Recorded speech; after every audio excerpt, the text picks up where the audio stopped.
구원의 모형을 설명하고 있습니다.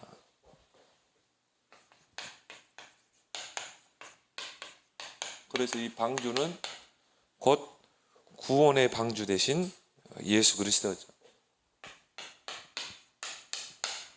그 안에 누가 있었어요? 노아가 가족이 있었죠. 그래서 그리스도 안에 있는 저와 여러분들은 이 그리스도 운동 해야 될 줄 믿습니다. 이게 교회의 사명이, 성도의 사명. 오직 노아는 방주 운동했던 것처럼 저와 여러분들은 다른 거 할 필요 없고 오직 그리스도 운동. 이 방주 안에 들어오지 않으면 절대 구원을 못 받잖아요. 예수 그리스도 아니면 절대 구원을 못 받잖아요. 우리가 할 일은 뭡니까? 오직 이 그리스도, 예수가 그리스도다. 여기에 모든 생을 올인해야 할 줄 믿습니다. 근데요, 이 노아는 이 전무후무한 축복을 받았어요. 요즘 전무후무라는 말씀 많이 하죠. 전무후무한 축복. 왜? 다 죽고 노아와 가족만 남았거든요. 가족들만. 저와 여러분들이 진짜 오직 그리스도 운동하면요, 하나님이 여러분을 전무후무한 그런 응답의 축복으로 여러분을 쓰실 줄 믿습니다. 진짜 여러분 이제 그리스도 운동 한번 해보세요. 그래서 이번에 우리 목회자 수양회가 있었습니다. 그래서 1강, 2강, 3강, 3강의를 메시지를 했습니다. 그래서 1강이 237을 볼 수 있는 사람. 여러분이 이걸 봐야 진정한 하나님 축복이 오게 되어 있어요. 이것이 내 가슴에 얼마나 언약으로 담겼는가. 그래서 하나님은 처음부터 천지를 창조할 때 처음부터 우리를 하나님의 형상으로 창조하고 생육, 번성, 충만, 정복, 다스려. 하나님이 처음부터 주신 축복이 뭡니까? 237. 그리고 아브라함을 부르시고 너를 통해 큰 민족을 이룰 것이다. 천하 만민이 복을 얻을 것이다. 아브라함에게 주신 이 언약이죠. 너는 복의 근원이 될지라. 그래서 여러분이 237이 나에게 얼마나 담기는가. 하나님은 그 사람에게 모든 걸 다 맡기게 돼 있어요. 그래서 이 속에 있는 0.1%, 이 사람들이 시대를 움직였습니다. 237을 정말 가슴에 품는 이 0.1%가 한 시대를 사로잡았거든요. 근데 불신자 중에 237을 품은 사람이 있고, 정말 언약 가진 자 중에 237을 마음에 품은 0.1%가 있고, 237을 정말 나의 언약으로 품고 기도하는 0.1%를 통해 세계복음화가 이루어졌죠. 요셉을 통해서, 바울을 통해서. 근데 불신자 중에 237을 품은 사람은요, 시대의 영웅이 됐어요. 불신자들이 말하는 영웅이죠. 우리가 볼 때는 마귀에게 종노를 했다고 하지만 세상 사람들이 말하는 영웅이죠. 그래서 이 237을 또 못 본 사람은 하나님이 주신 축복이 237인데 이거를 못 본 사람들 누굽니까? 이스라엘이죠. 하나님 이스라엘을 먼저 택했거든요. 아브라함을 통해서. 그래서 이스라엘의 조상이 아브라함 아닙니까? 그 아브라함과 맺은 언약이 237 언약이거든요. 네 씨를 통해 천하 만민이 복을 얻게 할 것이다. 그 이스라엘을 통해서 장차 구원자, 이 창세기 3장 15절을 이룰 분이 오신다. 이거를 놓쳐버린 것이죠. 최고의 축복된 민족인데 결국 이거 놓쳐버리니까 최고 저주받은 민족이 된 거죠. 노예, 포로 썩고. 왜 놓쳤습니까? 결국 이거거든요. 우리만 선민이다. 우리만 택한 민족이다. 아니죠. 하나님 아브라함 부를 때 분명히 이야기했거든요. 너를 통해 큰 민족을 이루고 너를 통해 천하 만민이 복을 얻게 하리라고. 선민 사상을 이야기한 게 아니거든요. 여기에 갇혀버린 거죠. 못 본 거예요. 237을. 잘못된 메시아가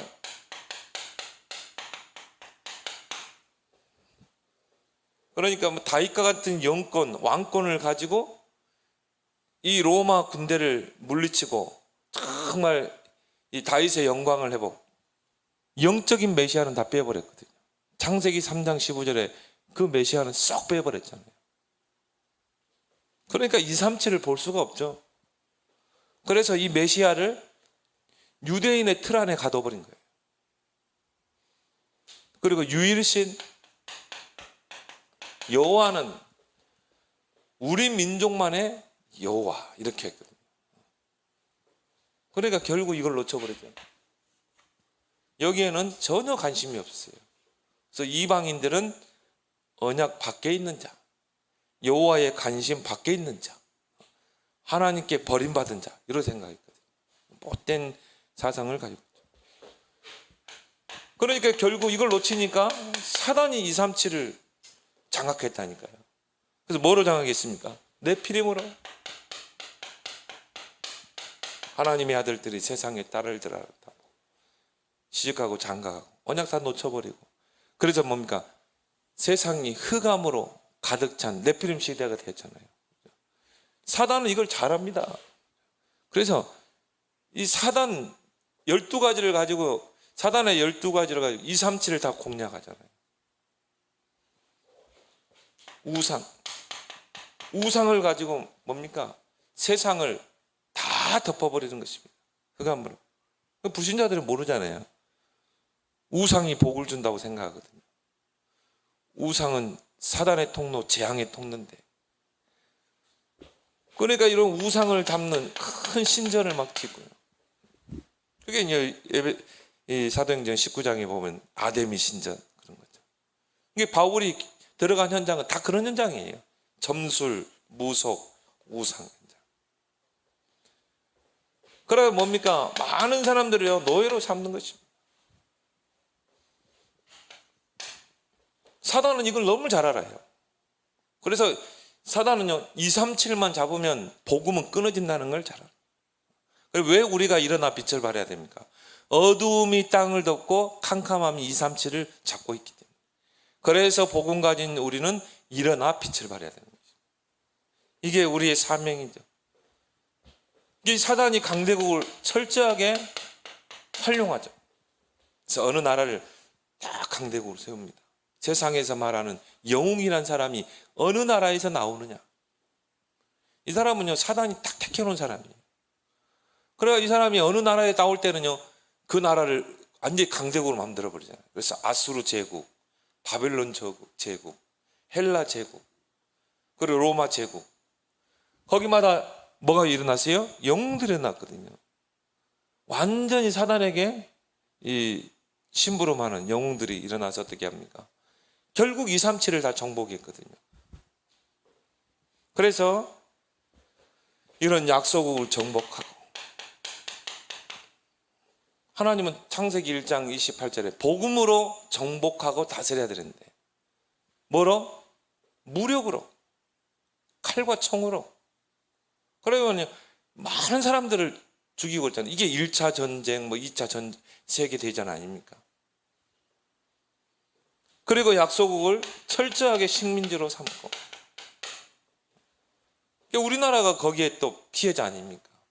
그럼 다 뺏겨버리고, 일제가 우리나라를 침략해서 복음을 전해줬냐? 그게 아니잖아요. 다 약탈해 갔잖아요. 다 침탈하고. 그리고 이런 흑인들을 노예로 삼고 전 세계에 팔고. 근데 중요한 거는 그 언약의 시조가 되는 이스라엘이 팔려버린 거예요. 노예로.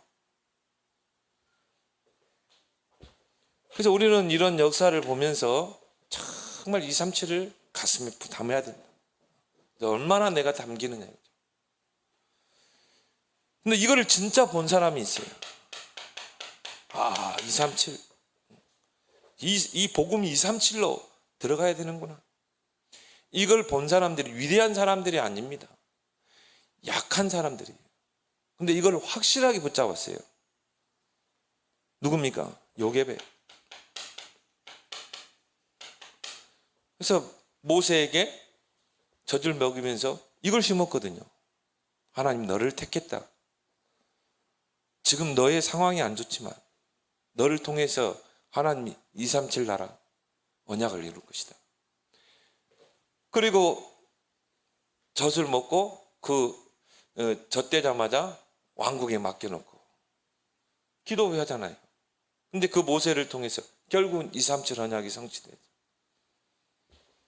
이 라합이 비록 누굽니까? 기생이라니까요. 세상 말로 말하면 기생이에요. 천한 여자죠. 그런데 이 라합이 뭘 봤습니까? 237 본 거예요. 237 언약을 이룰 이스라엘 백성이 온다는 걸 안 것입니다. 그래서 뭡니까? 정탐꾼을 숨기고 모든 정보를 다 주잖아요. 그리고 저와 여러분이 그렇게 위대한 사람이 아니잖아요. 그런데 저와 여러분들이 요게벳과 같이 237을 품게 되면 우리를 통해, 우리 후대를 통해 모세와 같은 237 살릴 인물 나올 줄 믿습니다. 위대한 사람이 237 보고만 한 게 아니거든요. 한나 보세요.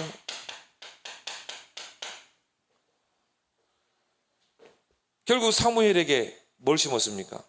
이걸 심었거든요. 너는 나실인, 너는 237 나라를 살릴 구별된 자라. 너는 가야 된다. 그래서 믿음을 키우기 위해서 어떻게 했어요? 젖대자마자 아예 성전에 맡겨버려요. 그리고 2세. 여러분들이요, 이 목사님과 자꾸 이렇게 자녀들을 만나게 하세요. 오늘도 전도자 그런 이야기 하는데, 식사 초대를 해라. 그리고 유대인의 문화가 뭡니까? 식사 문화거든요. 그래서 식사하면서 포럼도 하고 중요한 언약도 돈 벌어서 뭐 하겠어요? 여러분 자녀 목사님과 딱 식사 자리 해가지고 뭐 룸 같은데 그런 데가 돼요. 진짜 팀사에 갈 수 있다. 포럼할 수 있다. 이 언약이 들어가야 되거든. 그런 시간을 꼭 만들어야 이 말이에요.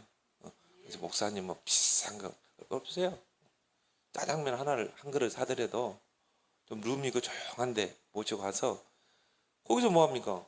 진짜요. 중요한 언약을 전달받을 수 있도록. 그래서 오늘 3강에 보니까 인재, 교회 안에 렘넌트를 인재로 키워야 된다. 어떤 인재입니까? 정말 237에 눈을 뜰 수 있는. 다윗과 같은 인물들이 어릴 때 237이 딱 각인돼 들어갔잖아요.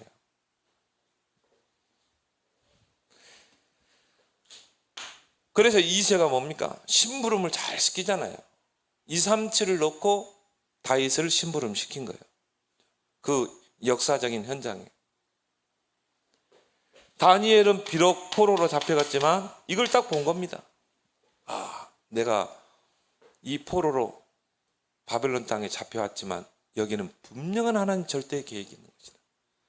하나님이 왜 나를 바벨론 그 왕 앞에 나를 서게 하는가? 결국은 이 바벨론 땅은 237 복음화할 수 있는 강대국이잖아요. 그 강대국의 포로로 잡혀왔다 이 말이에요. 그리고 거기서 좀 지혜로운 소년들을 착출했는데 거기에 이제 뭡니까? 120도에서 뛰어난 지혜로운 애들을 뽑았는데 거기에 다니엘과 세 청년이 들어갔다니까. 히브리인이었어요. 거기 하나님 계획이 있겠죠. 하나님은 이 바벨론 땅을 통해 237 이 복음화 하기를 원하시는구나. 그래서 여기 보면 뜻을 정하고 기도했다고. 우리 자녀들이 이 기도만 딱 찾아내면 돼요. 이 기도 제목. 이 시대를 보면서 이 노아는 뭐였어요? 방주 운동해야 되겠구나. 그게 237 운동이거든. 그러니까 우리 자녀들이 이 뜻, 하나님의 뜻을 딱 찾아내버리면 돼요. 하나님의 뜻은 나를 통해 237을 살리기를 원하십니다. 이미 끝난 줄 믿습니다. 어릴 때 들어가 버리면 끝나는 거예요. 그러니까 에스더가 뭡니까? 이걸 알았기 때문에 죽으면 죽으리라. 그리고 뭡니까? 왕 앞에 가잖아요. 왜? 이게 237과 관계되어 있다. 여러분이 모든 것을 237로 연결하는. 여러분 237 그릇도 키우고. 초대교회가 어떻게 핍박 속에서 세계마음만 있습니까? 확실하잖아요. 138 다 언약 붙잡고. 확실한 언약이죠. 237 나라를 살릴 확실한 언약. 그리스도, 하나님의 나라, 방법, 오직 성령. 오직 성령이 너희 임하면 권능받고 땅까지 증인되라. 그러니까 뭐 몇 명 안 되는 그 멤버들이 마가다락방에 모였어. 237을 놓고 더불어 마음을 같이 오로지 기도에 힘쓰니라. 그 하나님의 성령이 어디에 임했어요? 마가다락방에 임했대요. 우리 모든 교인들의 렘넌트까지 237을 나의 언약으로 딱 붙잡을 때 이런 오순절 역사 일어날 줄 믿습니다. 237을 못 본 자 철저하게 노예의 포로 속국이 돼요. 못 보니까 사단은요 이미 237을 흑암으로 덮어버리고, 또 이런 강대국 불신자들은 이미 237을 정복하고 있는, 특히 3단체를 통해서 이 사단에게 종로로 하는 3단체가요 237을 지금 다 정복했잖아요. 글로벌 리스트들이 다 237입니다. 이게 뭡니까? 3단체입니다. 3단체가 지금 237을 다 공략했어요. 근데 교회는 오늘 그런 이야기들, 교회는 3단체에 비하면 1세기 뒤떨어지는 거예요. 장로님들은 2세기 뒤떨어져요. 평신도들은요 한 3세기가 뒤떨어지는 거예요. 저 안에 237을 못 보는 거예요. 이게 가슴에 안 담기는 것입니다. 하나님의 그 빛의 경제를 누구에게 주겠냐 이 말이에요. 237의 언약이 담기는 자에게 하나님 주실 줄 믿습니다. 근데 이 사람들이 다 뭐 뛰어난 사람들이 아니잖아요. 그럼 여러분에게는 기회가 있다 이 말이죠.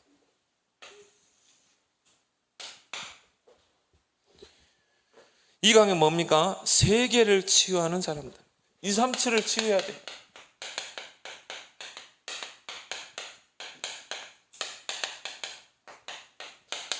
여러분이 바로 그 0.1%가 됩니다. 이제 앞으로 이 4차 산업시대 영적 문제 심각해질 겁니다. 왜 사람들이 막 명상운동으로 갑니까? 이번에도 경주 탁 가는데요, 막 진짜 뭐 의리의리한 그 다보탑이 서 있는데요, 우리 보고 감탄했다니, 황금으로 그걸 만들었어요. 근데 그 옆에 보니까는 뭐 몇 층 건물이 쫙 서 있는데 보니까 이 명상운동 하는 데라. 이 불교가, 이 경주가 불교 그 도시 아닙니까? 신라. 그러니까 이 불교 문화가 얼마나 뿌리 내리고 있는지. 그래가지고는 거기서 뭐 하는가 이렇게 딱 찾아보니까요, 명상운동 하는 거예요. 그리고 지금 뭐 명상으로 사람들을 다 사로잡고 있습니다. 그 말은 우리가 반대로 보면 그만큼 많은 사람들이 뭔가 불안과 두려움과 스트레스로 시달리고 있다는 거죠. 그게 4차 산업시대의 특징 아닙니까? 많은 사람은 불안하고 뭔가 쫓기고, 뭐 AI 시대가 오니까요, 내 직업도 이제 잃어버릴 시대. 또 이제 팬데믹 시대가 오니까 뭡니까? 뭐 식당마다 다 텅텅 비어 있어요. 그러니까 사람들은 막 이런 불안하고 영적 문제로 시달리고, 뭔가 마음의 평안을 찾기 위해서 이런 명상센터를 찾게 되는 거죠. 거기서 보니까 불교에서 운영하는 거예요. 뭐 하겠습니까? 템플 스테이 하겠죠. 명상훈련 하겠죠. 우리가 진짜 이 237을 바라보고 우리는 완전한 답이 있잖아요. 그리스도로만이 사실적인 진실한 치유가 이루어지잖아요. 명상으로 어떻게 치유가 됩니까? 근데 그 가짜를 가지고 사람들을 다 파고 들어갔다니까. 이런 3단체. 그래서 이런 명상운동으로 다 사로잡습니다. 그 전도자도 그런 이야기 하죠. 탁 앉아가지고요, 계속 1시간 동안 감사만 이야기하는 거예요. 감사합니다. 감사합니다. 감사합니다. 또 나는 행복합니다. 행복합니다. 이게 행복하지 안 하다는 것을 반증하는 거 아니겠습니까? 이게 감사할 것이 없다는 것을 반증해 주는 거 아니에요. 명상. 그래가지고 뭡니까? 결국은요, 이 배후에는 누가 있어요? 네피림 있잖아요. 그래가지고 완전히 흑암으로 사로잡는 거예요. 결국 이 창세기 3장, 6장, 11장 이틀 안에 가둬버리는 것입니다. 철저하게 나중심입니다. 이거 명상운동 속에 깊이 들어가면요, 하나님 없습니다. 그 마음과 생각 속에 하나님 떠나버립니다. 아예 하나님 뭐 부정하고 살죠. 그게 네피림 시대 아닙니까? 근데 우리는 하나님께서 이 시대를 치유할 수 있는 완전한 답을 줬잖아요. 창세기 3장 4절. 이걸 치유할 수 있는 완전한 답, 그리스도. 창세기 6장 4절로 네피림을 치유할 수 있는 하나님의 나라의 일. 오직 거기만 내 인생에 집중하면 돼요. 그래서 예수님이 감람산에서 40일 동안 하나님의 나라의 일에 대해 집중했잖아요. 여러분이 여기에만 내 인생의 우선순위를 집중하면 됩니다. 그러면 이런 데 빠지지 않거든요. 네피림 문화에. 창세기 11장. 여기에 다 쏟고 있잖아요. 답이 없는 거예요. 여기는요, 창세기 3장, 6장, 11장 답이 없습니다. 그래서 하나님이 오직 성령. 우리는 분명한 이 시대를 치유할 수 있는 분명한 답을 줬잖아요. 이걸 가지고 우리는 어떻게 한다? 시대를 치유해. 그래서 여기에 여러분의 인생을 편집해. 우리에게 완전한 답을 줬기 때문에. 그래서 치유도 뭡니까? 세상에 많은 치유법이 나왔지만요, 우리는 뭡니까? 창조의 원리. 하나님 우리 인간을 하나님의 형상으로 그 안에서 생육, 번성, 충만, 정복하는 축복. 이게 창조 원리거든요. 결국은 하나님 만나야 돼요. 치유의 가장 첫 번째 원리는 뭡니까? 하나님을 만나는 것입니다. 그 하나님 만나는 길이 뭡니까? 그리스도. 그분을 알고 영접해서 내 신분이 바뀌어야 돼요.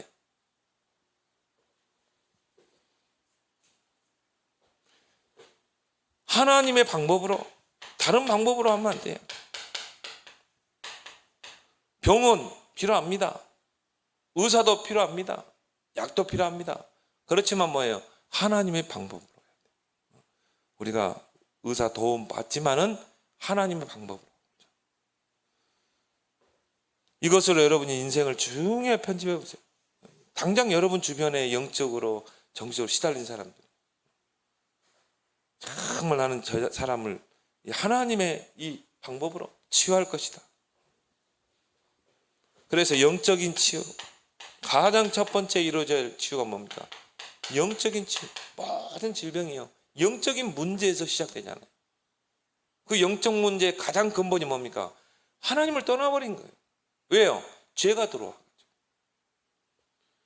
그러니까 흑암에 잡히는 거죠. 이게 치유 안 됐다, 뭐 다른 별짓을 해도 안 돼요.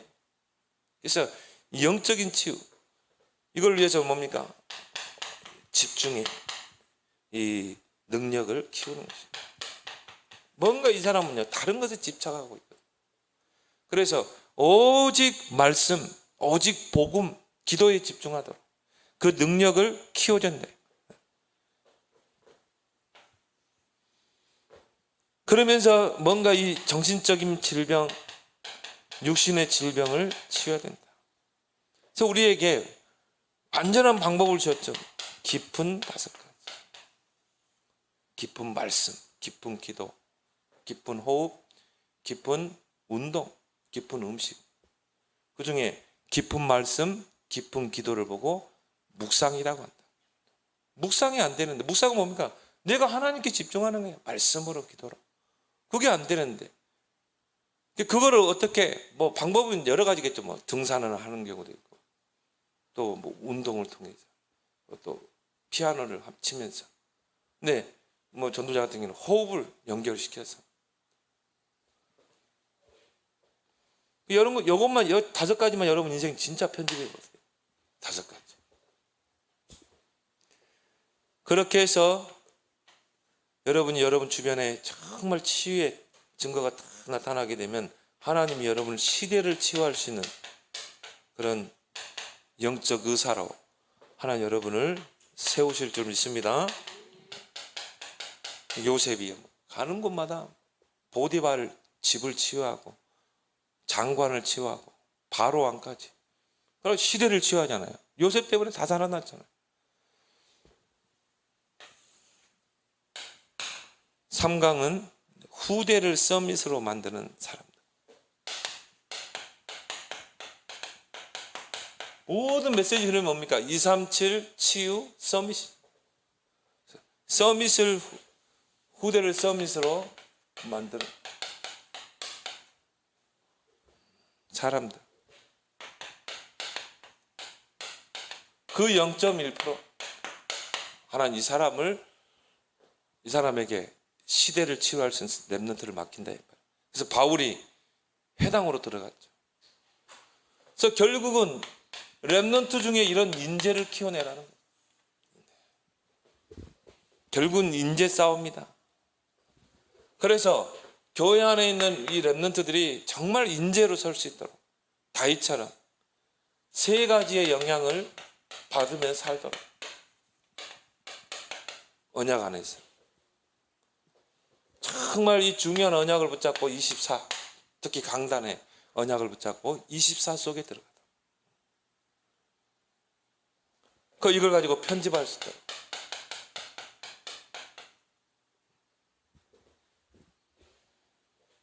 그 창백교회 보니까는요, 어릴 때부터 언약 안에서 잘 커온 친구가 있어요. 서울대학교 지금 대학원에 있죠. 소재공학 쪽으로 지금 연구를 하고 있어요. 근데 아예 교회에서 잔대요. 교회에서 자면서 새벽 기도하고, 그리고 이제 아침에 연구실로 가고. 언약이 확실하더라. 우리 주혁이도 알아요. 청소년 수련회 때 방장을 했는데. 그 나이 친구들도 알거든요. 참 보면서요. 야, 언약 안에서 이 흐름 속에서 커온 렘넌트. 근데 그 친구가 이런 그런 소재 하나 가지고 뭐 만들어내버리면 진짜 237을 살리는 것입니다. 그래핀 그거 가지고 노벨상 받았잖아요. 홍병희 교수가 포항 공대 출신인데 그래핀 그거 하나 가지고 휘어지는 컴퓨터. 모니터가 종이처럼 둘을 말 수 있어요. 말 수 있어요. 그래가지고 이제 뭡니까? 필요할 때는 딱 펼쳐주면 이게 모니터라. 그래핀 거거든요. 근데요, 언약을 딱 붙잡고 그 포항공대에서 전도운동 있잖아요. 글로 써가지고. 그런데 이 하나님 축복해가지고 서울대 교수로 들어갔죠. 그래가지고 이번에 사업을 잘했어요.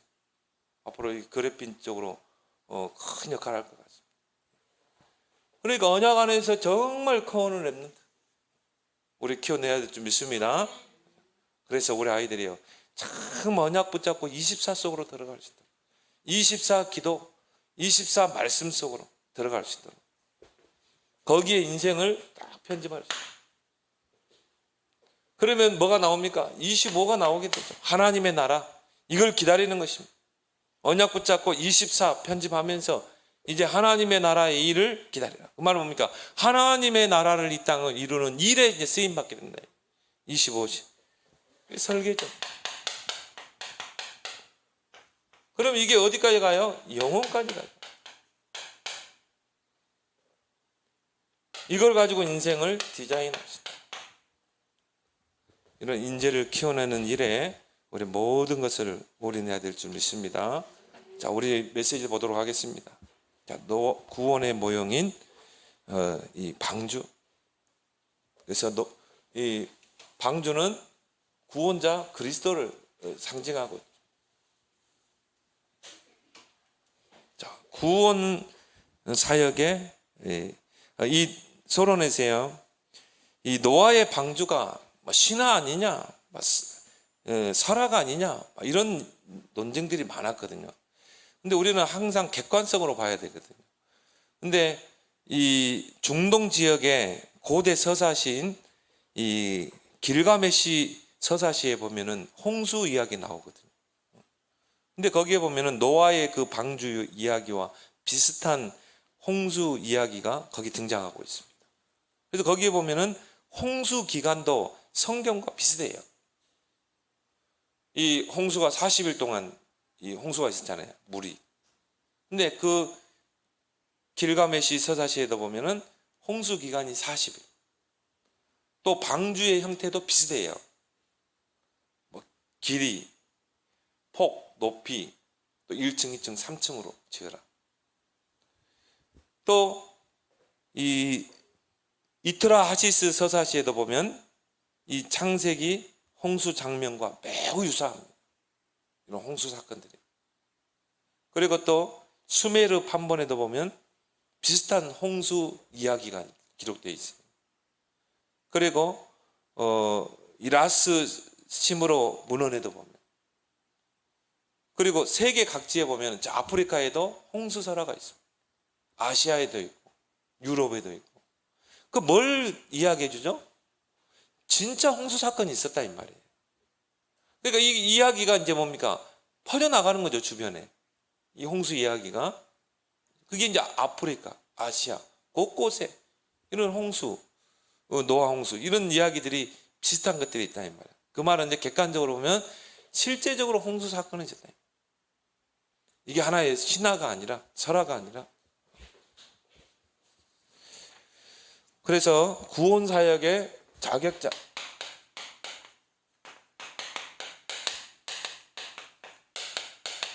하나님은 어떤 자를 구원 사역의 자격자로 쓰시는가? 오늘 1절에 보면 여호와께서 노아에게 이르시되 너와 내 온 집은 방주로 들어가라.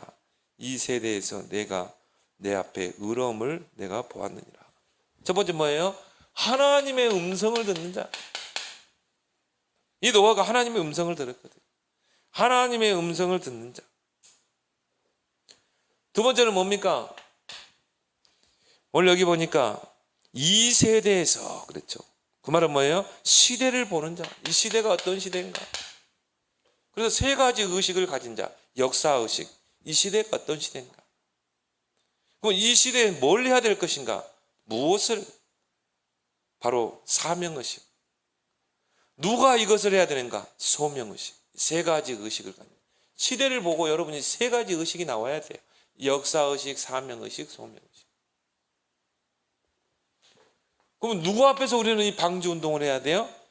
여호와 앞에. 그래서 오늘 여기 보니까 내가 내 앞에 그랬죠. 여호와 앞에 있는 자. 하나님 여호와 앞에 딱 서게 되면요, 이 시대에 뭘 해야 될 것인가 알게 돼요.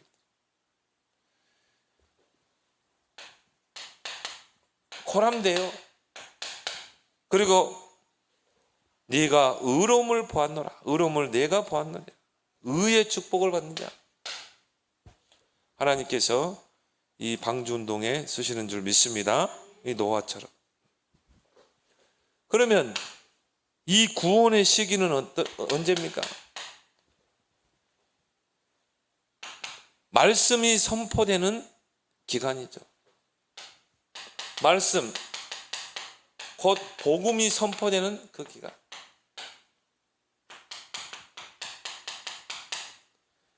그래서 오늘 5절에 보면 노아가 여호와께서 자기에게 명하신 대로 다 주는, 방주를 지어라. 그 여호와의 그 말씀, 복음이 선포되는. 근데 노아가 방주만 지은 게 아니라 전도하면서 이 방주를 지었거든요. 그래서 하나님이 이 방주의 기간을 주신 것입니다. 120년 동안 이 방주를 짓도록. 그리고 이제 뭡니까? 최후 7일 전에 기회를 주신 것이죠. 그래서 4절에 보니까 지금부터 7일이면 내가 40주화를 땅에 비를 내려 내가 지은 모든 생물을 지면에 쓸어버리라. 7일 동안 이제 뭡니까? 막 짐승들이 방주 안에 들어오죠. 그리고 노아와 가족들이 들어오죠. 이 7일간의 기간을 준 거예요. 지금이 바로 구원의 시기, 은혜의 시기 아닙니까? 누구든지 예수 그리스도를 믿으면 구원받아야 돼요. 지금 들어와야 돼요. 구원의 문이 딱 닫힐 때가 있다 이 말이죠. 그때가 바로 세상 끝이다 그랬거든요. 예수. 그래서 지금이 바로 구원의 기회가 있는 날이다. 구원의 시기는 언제입니까? 영원히 육신 가운데 거하는 동안. 오늘 22절에 코에 생명의 기운에 숨이 있는 것 그랬죠. 그 육체라는 그릇 속에 영혼이 담겨 있을 때, 그걸 우리가 살았다고 그러잖아요. 그때만이 우리가 이 구원의 기회예요. 그래서 영혼을 담는 그릇이 바로 육신이잖아요. 근데 이게 분리되는 게 뭡니까? 죽음이잖아요. 그래서 죽음이란 영혼이 떠났다고 그러잖아요. 영혼이 떠나버리면 구원의 기회가 없어요. 그 영혼은 영원한, 예수 안 믿고 죽으면 영원한 그 영혼은 지옥으로 가게 되는 거죠. 그래서 그 육체 안에 영혼이 거하는 동안 바로 구원의 기회가 되는 것입니다.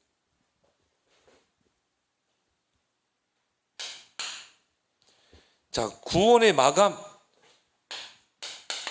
구원의 문을 닫을 때가 있다 이 말이에요. 방주의 문을 닫을 때가 있다. 그래서 이 항상 우리 개인과 또 개인의 종말, 시대 종말, 지구의 종말이 있다. 한 번 죽는 것은 정해져 있고 그 후에는 심판이 있다고. 히브리서 9장 27절. 반드시 죽는 날짜가 정해져 있어요. 한 번은 죽게 돼 있어요. 시대가 영원히 가는 게 아닙니다. 반드시 이 바벨론 시대가 있으면 그 다음에 뭐 헬라 시대, 로마 시대, 시대가 있거든요. 지구 종말 성경에 예언되어 있죠. 그래서 노아 때는 물로 심판했지만 마지막 때는 불로 심판한다. 때가 이르니 홍수가 땅을 덮었다 그러죠. 그래서 10절에 보니까 7일 후에 홍수가 땅에 덮이니.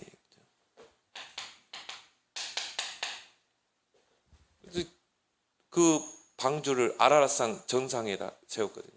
근데 물이 얼마나 찼는지 위에서 샘이 터지고 밑에서 터지고 그래가지고 막 40일 동안 물이 찰랑찰랑 해가지고 근데 그 아라랏산 정상에 있던 노아 방주가 물에 떴다 이 말은 아라랏산까지 다 잠겨버린 것이죠.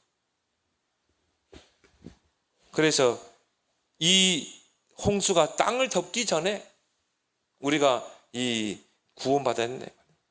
방주 속에 들어와라. 기쁨의 섬이 터지고 하늘의 창들을 열었다. 11절에 보니까 큰 기쁨의 샘들이 터지며 하늘의 창문들이 열려. 노아 홍수 전에는 윗궁창이 있고 아랫궁창이 있었어요. 윗궁창에 수증기층이 있었다. 그래서 이 아담 시대부터 이 노아 시대 보면 수명이 막 무드셀라 같은 969세까지 살았어요. 왜냐하면은 이 수증기층이 있었거든 위에. 근데 이 노아 홍수 이전에 이 후에 이게 이 샘이 터지고 또 땅에서 터지면서 하늘의 창문이 열렸다고 그러죠. 지구가 다 물에 덮일 정도로. 그래서 이제 우리 인간의 수명이 짧아진 것입니다. 그래서 하나님이 인간의 수명을 120세로 딱 한정시켰죠. 지금 뭐 120세까지 산 사람 있습니까? 없어요. 많은 사람은 110세. 그렇죠. 그게 뭐냐면 이런 자외선, 태양에서 오는 자외선, 우주에서 오는 그런 자외선, 이제 그런 우리 몸을 해롭게 하는 그런 것들이 굉장히 많습니다.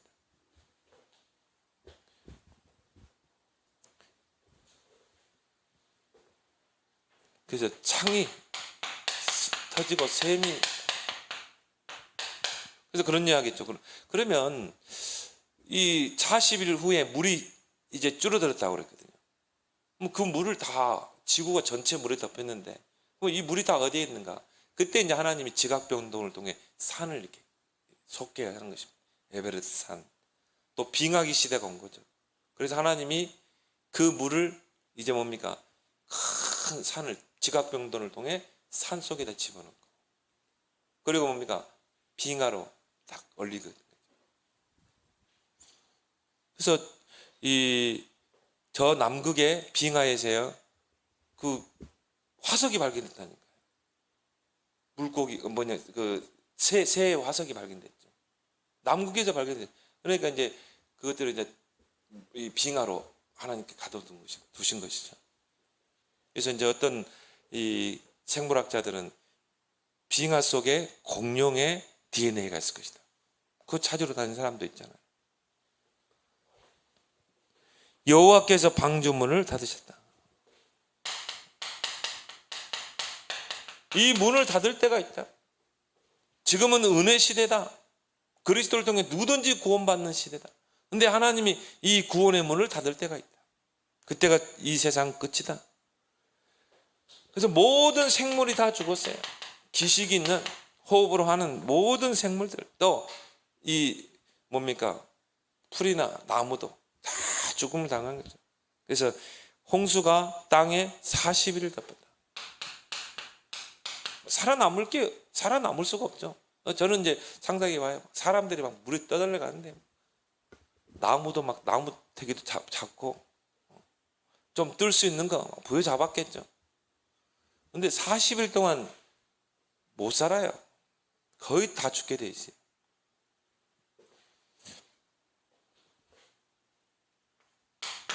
여기서 우리가 많은 것을 우리가 생각해 봐야 되죠.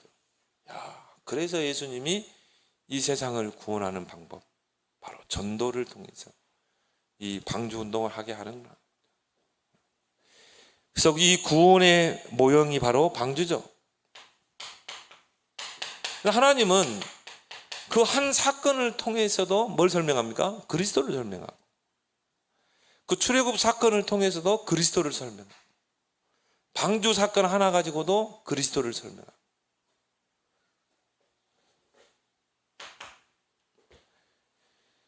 이 하나님 방주를 잣나무로 만들겠죠. 이 개정 성경에는 고페르나무, 잣나무예요. 잣나무과 하는 종류죠. 그래서 창세기 6장 14절에 이 고페르나무로 방주를 만들어. 이 잣나무는 이 단단한 재질이에요. 그리고 이 잣나무는 물에 떠도 이게 쉽게 썩지를 않아요. 그리고 이 잣나무는 이 나무 자체에서 나오는 진액이 그런 해충들을 박멸하는 그런 역할을 하는데, 자체에서 나무 자체에서 진액이 나와요. 그러니까 해충이 먹지 못하도록 나무 자체가 그런 나무라.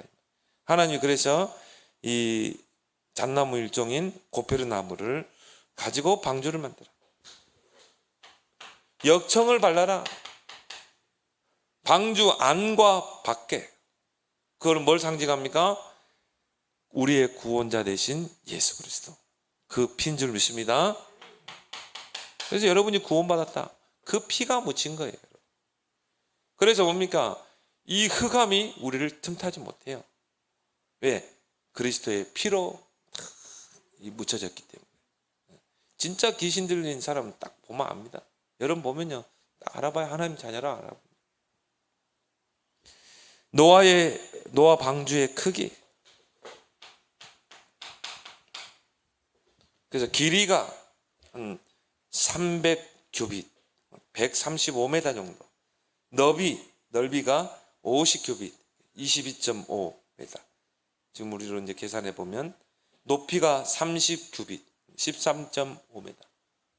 그렇게 해서 1층, 2층, 3층으로 하나님이 방주를 짓게 했죠. 그리고 방주가 이제 완성되고 나서 이제 7일 동안 이제 짐승들을 암수 한 쌍씩 다 이 방주 안에 들여보내라. 그래서 정결한 짐승, 부정한 짐승. 레기에서 보면 이제 정결하고 부정한 짐승들 있죠. 그리고 방주에 들어간 모든 자, 짐승. 그래서 오늘 이 7절 8절에 보면 노아는 노아 아들 또 며느리 함께 홍수에 들어갔죠. 결국 구원받은 것입니다. 또 정결한 짐승, 부정한 짐승, 새, 땅에 기는 것. 결국 그것 때문에 이제 살게 되는 거죠.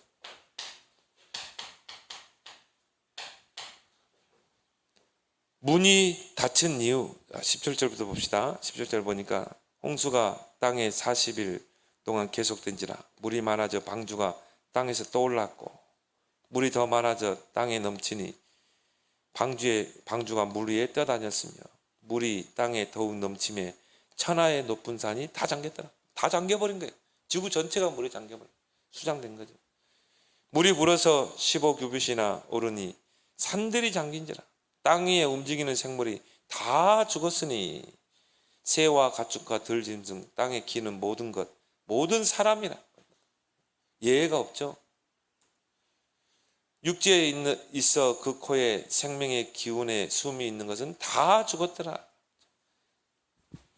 결국은 이 방주 안에 못 들어오면 그 어떤 존재도 살아남을 수가 없는 것이죠. 문이 닫힌 거죠. 구원받지 못한 자, 물 때문에 죽임을 당한 자. 그래서 오늘 아까 읽었죠. 그래서 예수님께서 이 노아 시대를 이야기하면서 이 마태복음 24장 37절에 마지막 시대를 이야기하시면서 노아의 때와 같이 인자의 임함도 그러하리라. 그 홍수 심판이 있기 전에 세상 사람들은 노아의 그 경고를 무시하고 홍수 전까지 먹고 마시고 장가들고 시집들고 시집가고 다 창세기 3장 6장 11장 다 빠졌던 것입니다. 전혀 복음 없고 언약 없고 그러다가 홍수가 나서 멸하기까지 깨닫지 못하였느니라. 예수님이 하신 말씀. 홍수가 나가지고 이제 막 위에서 창이 터지고 밑에서 샘이 터져가지고 홍수가 이런 홍수는 처음 보는 홍수라 다 잠겨버린 거예요. 그런데도 이 사람들이 깨닫지 못한 거예요. 방주 속에 들어와야 되는데 홍수가 나서 멸하기까지 깨닫지 못했다 이 말이에요. 마지막 때 그런 현상이 나타난다. 점점 이제 하나님 마음에 두기 싫어하고 지금 젊은 세대들 보세요. 하나님 마음에 두지 않습니다. 그래서 구원받은 자, 물 때문에 생명을 유지한 자, 홍수 때문에 멸망한 사람이 있는가 하면 홍수 때문에 생명을 유지하는 자가 있다. 그래서 방수 안에 피한 가족들, 노아와 그 가족들은 결국은 이 방주, 왜 방주에 들어와야 되는가 의미를 알았죠. 그래서 살아남은 것입니다. 그래서 저와 여러분들이 이 방주를 통해서 노아 홍수와 방주를 통해서 정말 이 복음과 왜 우리가 방주 운동, 그리스도 운동 해야 되는가 그 이유를 알고 정말 남은 생 우리는 주님이 이 땅에 이제 마지막 재림주로 올 때까지 이 그리스도 운동에 여러분의 모든 생을 올인하는 여러분 되길 바랍니다. 함께 합심으로 기도하겠습니다.